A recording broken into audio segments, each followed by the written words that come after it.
welcome your host, John Coleman.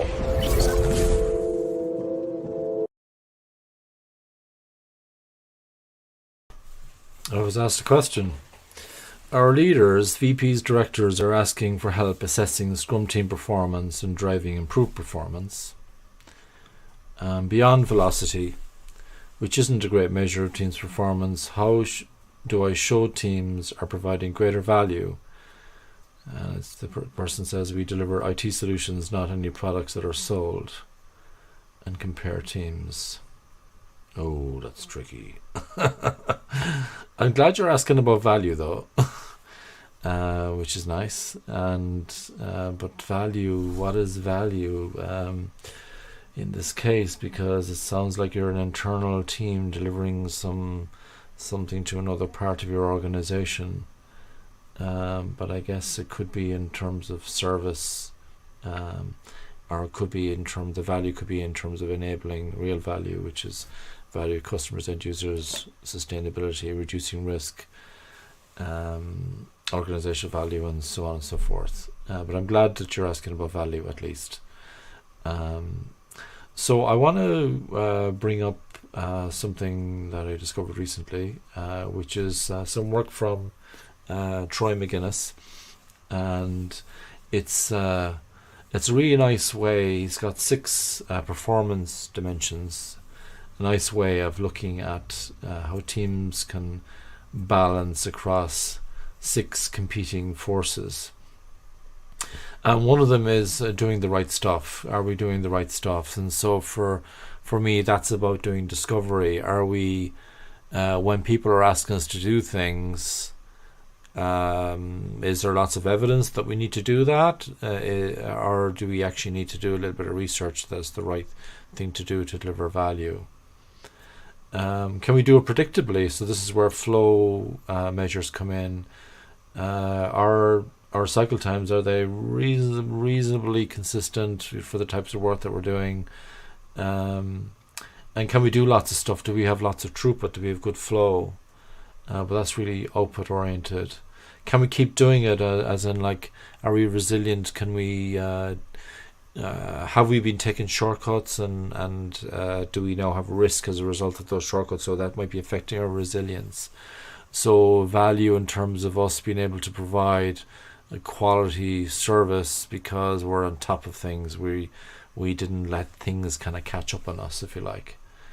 Can we do things fast, or do we have short cycle times because we're focusing on finishing work and not starting new work all the time? And can we do it right? For example, in Scrum, there's a definition of done. In Kanban, you might have exit criteria for the different columns in your Kanban board. But there's other ways as well, other ways of working as well. Are we doing it right? And there's nice tension between those 6 dimensions: doing the right stuff, doing it predictably, do lots, keep doing it, do it fast, and do it right. There's nice balance there. But there was something in the question about comparing teams, and that's where you've lost me, as the questioner has lost me, because I don't like to compare teams at all. Because as soon as you do that, essentially the game is lost. As soon as you embarrass people, the game is over, really. The change is over. And so what I do is I do measure what's going on with teams, but I don't communicate on a kind of a league table how teams are doing. I just tell the team how they're doing, and I ask them if they want my help. And they might want my help if they're doing well because they want to do even better, or they might want my help because they're not doing so well and they want to do a little bit better. But ultimately, I'm not assuming they want help. I'm saying this is what's going on, this is what I'm seeing. Evidence-based management also has 4 key value areas as well, which is worth looking at. So one of them is current value. How well are we milking the cow we already have? So the products, services that we're doing, or the value that we're delivering, how well are we doing that? Then unrealized value would be, is there some potential value that we could be offering? Is there some need that your internal customer has in this case that is not being met at the moment?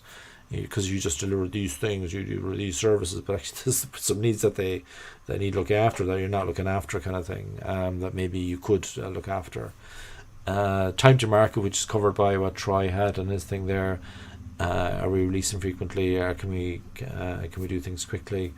And then there's ability to innovate, which I refer to as inability to innovate.